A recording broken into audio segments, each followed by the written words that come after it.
Hey, I'm Jay, and you're listening to Mindset Monday, a new series on the More Than podcast created to be the perfect dose of inspiration and motivation while giving you tangible tools to shift your mindset in a more positive direction. After all, your life is only as good as your mindset. I'm so glad you're here.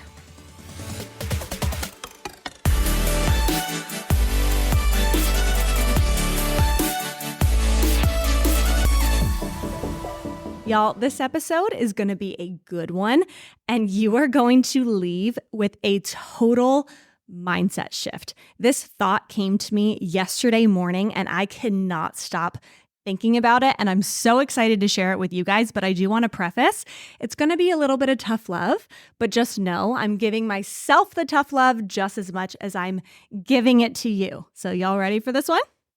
We are all familiar with the phrase, if he wanted to, he would. I'm going to make it more personal. If you wanted to, you would. Let that set in for a second. Now, this applies to all of us because we all have wants, right? It is a very common thing to say, oh, I want to travel the world. I want $1 million. I want to start a business. I want to look great in a bikini this summer. I want fill in the blank, whatever that looks like for you. This is very common. We all do it. But very few of us turn those wants into goals, then make it a reality. And there's a reason why. So when we're saying that we want something, a lot of the times those are empty words because a want without an action plan is just wishful thinking. Now, here's the thing. So many of us get stuck just wishful thinking, and eventually that just turns into a wish. Now, when it turns into a wish, it's going to take a massive hit on our confidence, and it's also going to make us really resentful and jealous because we're going to spend more time comparing ourselves, comparing our lives to other people, whether we know those people or we're just scrolling on social media. We don't realize how much our thoughts have power. And when you put the intention behind a want and you make your thoughts align with your actions, that's when we start establishing goals and then actually coming up with an action plan to reach those goals. So what I'm going to do today is help you guys turn those wants into goals and then create action steps to make those goals a reality. I know it's a lofty goal for our short time that we have here together. But again, I want to bring you back to my initial statement. If you wanted to, you would. You would. So many of our wants don't have a deep emotion behind it. And anytime you actually want to bring those wants into a goal and into fruition, you have to have a strong emotion behind it. So for a second, I want to talk just about goal setting because goal setting is great. It's the next step up from just wanting something, right? But so many of us, when we set goals, we're highly motivated setting those goals. Think New Year's resolutions. Think prepping for your wedding. Think trying to graduate college. Think whatever big milestone you're working towards right now. You're highly motivated to feel a certain way, to look a certain way, to achieve whatever that goal is when you're goal setting, right? But here's the thing. Motivation is a fleeting emotion. So although we're motivated, highly motivated when we're setting those goals, when it comes to executing those goals, there's a good chance we no longer are going to feel motivated. Because let's face it, we're all human. Humans don't want to do things that are hard, right? So that's why we really have to focus on discipline, where discipline is doing something whether or not you feel like it. But again, discipline is not something that's really taught. Instead, we just talk about motivation. Just like how I'm saying on a Mindset Monday, a lot of this is motivational. Yeah, it's motivational if you don't apply it to your life. So I want you to take what I'm saying over the next few minutes and actually put yourself in this position and start applying it. Start thinking about how it relates to you so that you can start building up some discipline instead of just relying on motivation. Let me give you a perfect example of how you really need to build an emotion behind your want. In my confidence course, The Fundamentals of Confidence, our first episode is called Defining Your Why. I did this very intentionally because we have to have a deep emotion behind a goal. So let me give you a perfect example. I have a girlfriend that came in and just completed the course, actually, claps for her. But when she first came in, I asked, "What do you want out of this?" And she said, "Well, I want to lose weight." I said, "Okay, that's a want that I think a lot of us can relate to. Why do you want that?" She goes, "I want to feel confident in my body." I said, "Okay, valid. Why?"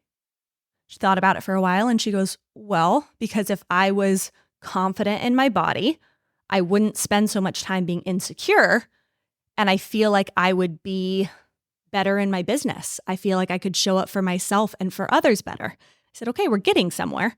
And after a little bit more work, we got to the why. The why was because she wanted to be an example of a confident woman for her two daughters.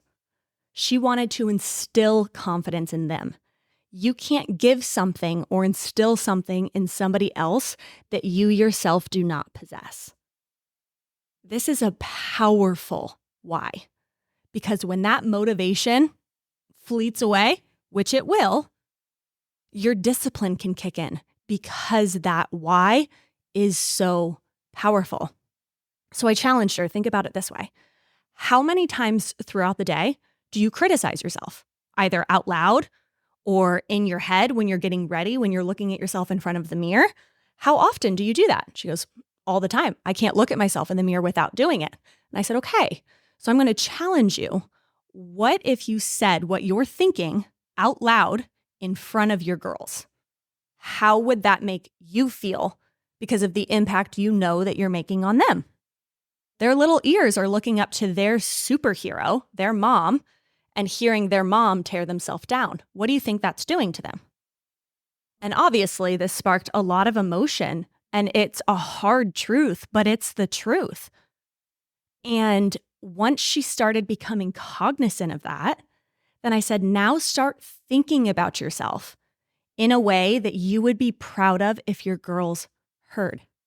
See, we're not just working on your confidence, which remember, confidence is often tied to external things. So yes, if you had a healthier lifestyle, if you lost weight, if you felt confident in your body, yes, that will increase your confidence. But ultimately, what we really need to work on here is your self-esteem and having that be your driving goal, the driving force.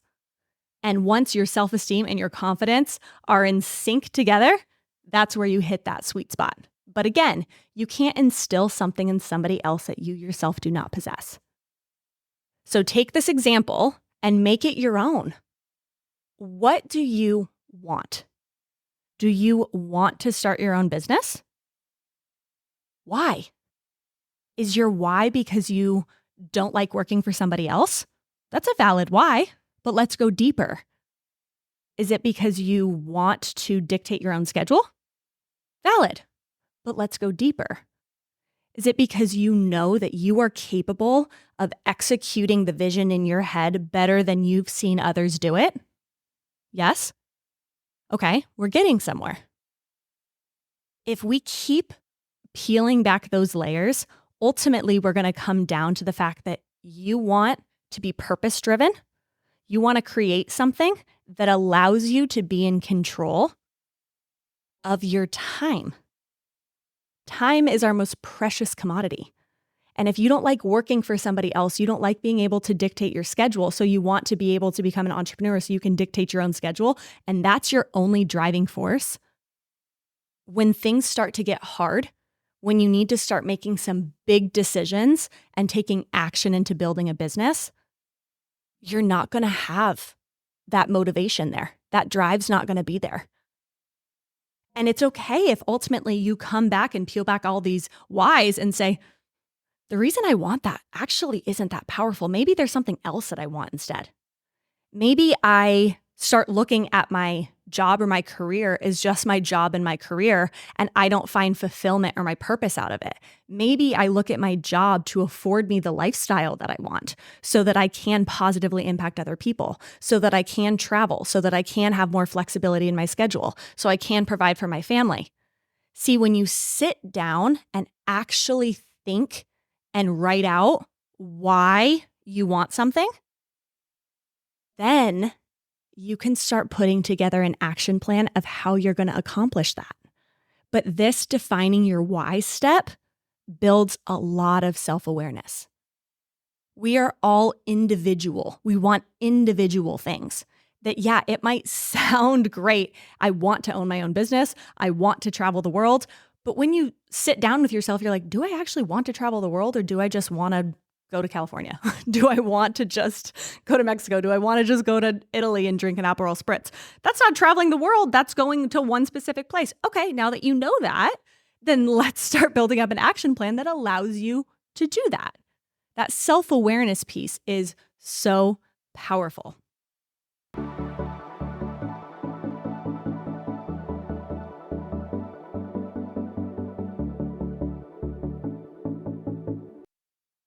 This episode of the More Than Podcast is sponsored by BetterHelp.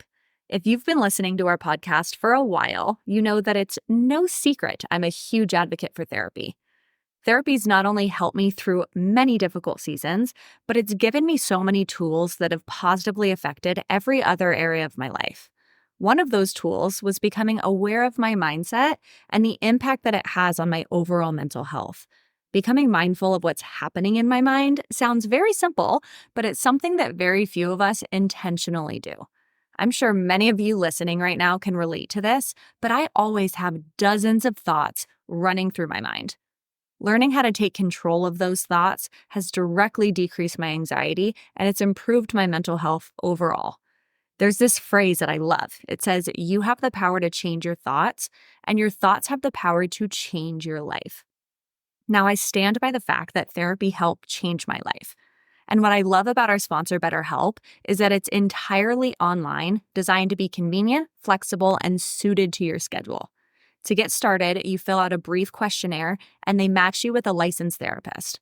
Now, my favorite part is that you can switch therapists at any time for no additional charge so that you can find the right one for you. I'm so grateful to have them as a partner, and they've been generous enough to give our listeners 10% off your first month. Visit betterhelp.com/morethan. That's betterhelp.com/morethan. Now let's get back into the episode.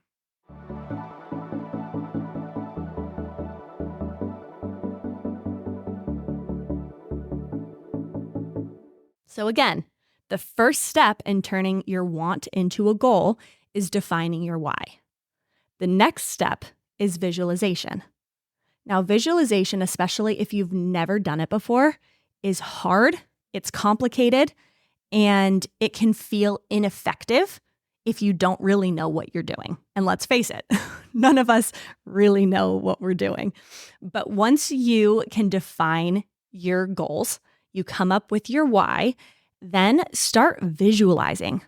What does my life look like when I accomplish that goal? How do I feel? How do I look? Who's surrounding me? Where do I live?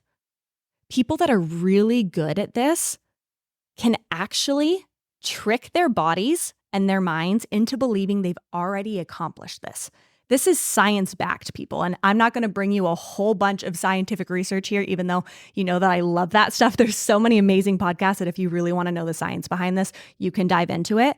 But we are capable of taking control of our thoughts and our mindset so powerfully that we can experience the feelings of joy, of abundance, of success, of contentment, of whatever it is that we are trying to accomplish through these goals. We can experience it. You can bottle that up in visualization. Then you know what you're working towards because you've experienced it. Even if you've just experienced it in your mind, you know how powerful, and imagine how much more powerful it will be once you actually accomplish it. This visualization piece is so key. And the cool part is then you have a direction, right? Vision brings direction. If we don't have a vision of what we want, how are we possibly going to know if we're on the right track? Let's break this down to a really simple example. Say your goal is that you want to be in a healthy relationship.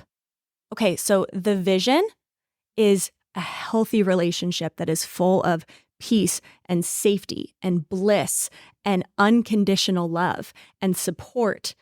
Maybe you have a role model couple in your life, or maybe you haven't seen that in your life, but you know what it would feel like.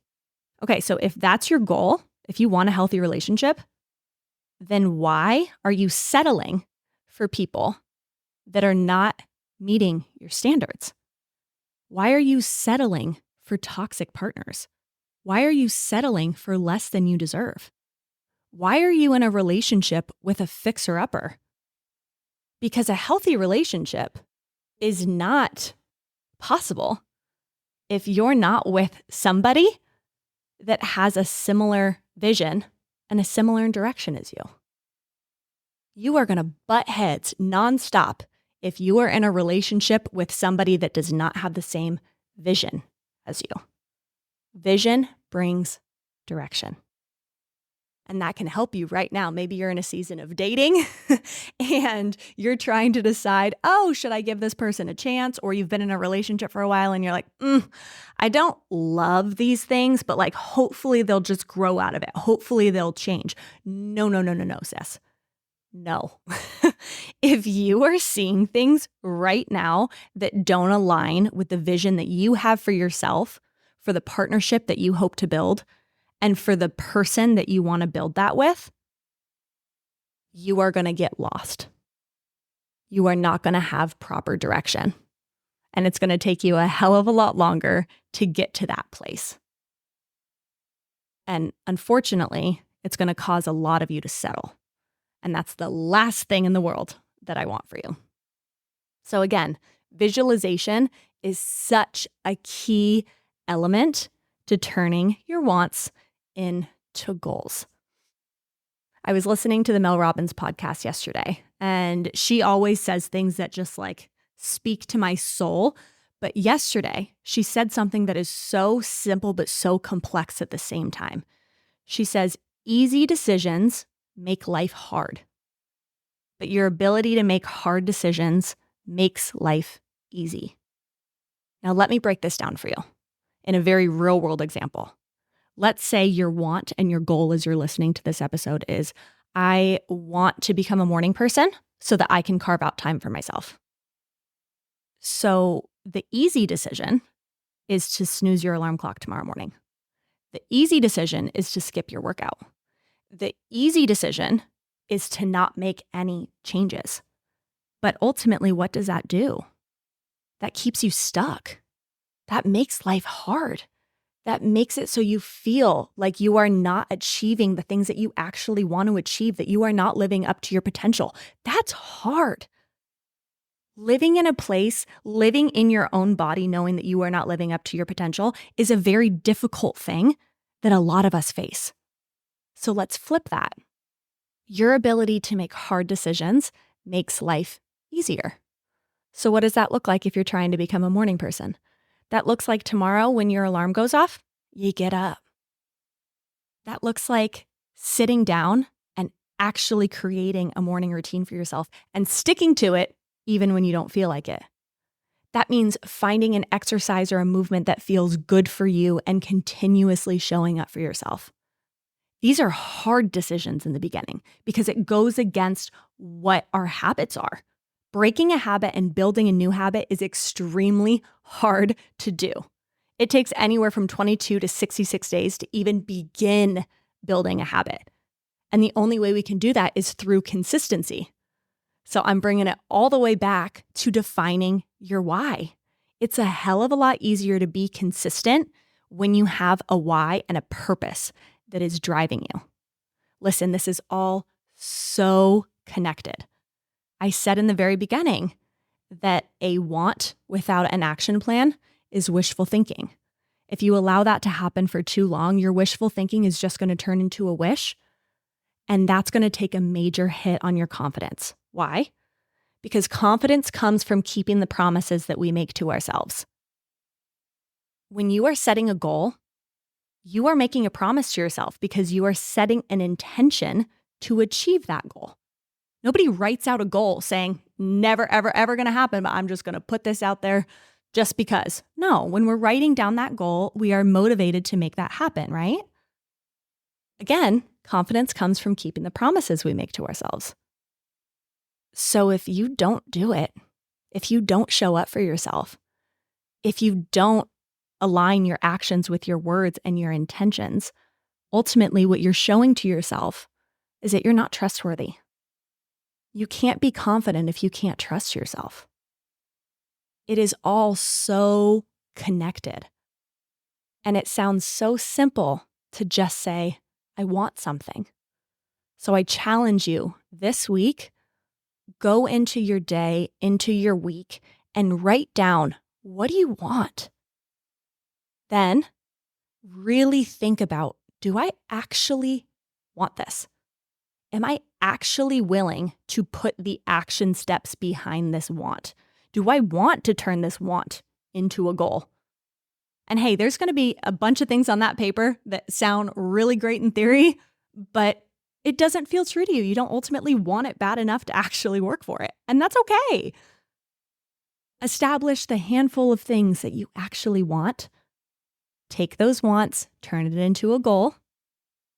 Break down that goal. Define your why. Again, make sure it's very powerful. Make sure there's an emotion attached to it. Once you've done that, visualize. Start really thinking, what would it feel like? What would I look like? Who am I surrounded by? Look at what it would be like in every way if you were to accomplish that goal. Once you have that feeling, deconstruct it. Your goal is Z. Your starting point is A. What is the action plan that gets you all the way up to your goal? You got to have a B, C, D, E all the way before you reach that goal.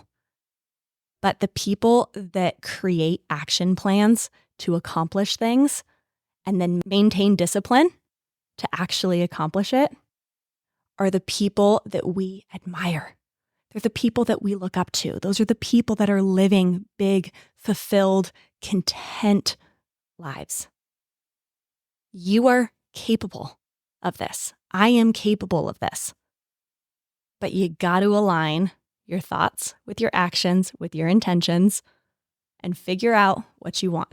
Because at the end of the day, if you wanted to, you would. I'll see you next week.